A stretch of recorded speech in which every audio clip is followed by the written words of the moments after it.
Arestado ang dalawang Indian na nagbanta at nambugbog sa kapwa Indian na may utang sa kanila. Kinuha nila ang passport ng biktima at ng kanyang kaibigan bilang collateral sa utang na lumobo sa 3 milyong piso. Nasa frontline ng balitang yan si Gio Robles. I really didn't know anything what was going to happen.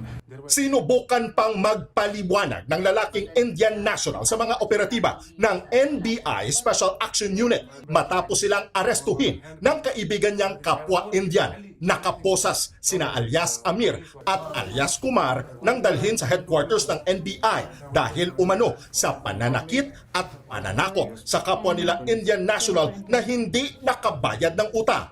Nag-ugat ang reklamo laban sa dalawa nang dumulog sa NBI ang mga biktimang sina Mahesh at Ajit. Hindi nila tunay na pangalan.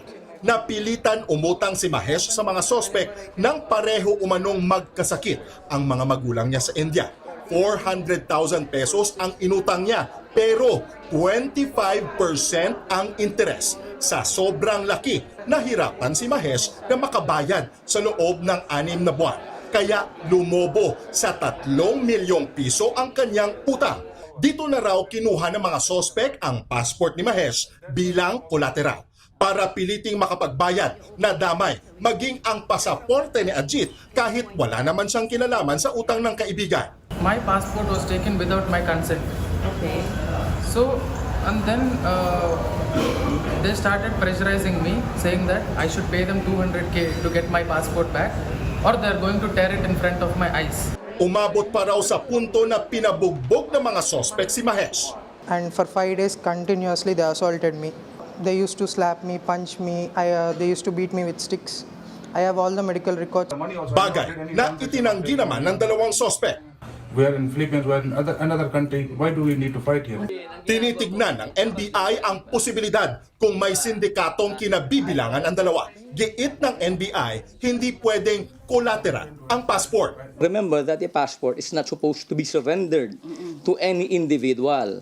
Ang ating pong subjects being Indian nationals at hindi naman po talaga mga authorized representatives of government to get the passport from any person ay walang karapatang i-hold ito. And threatening the complainant na susunugin ay ipinagbabawal ng batas.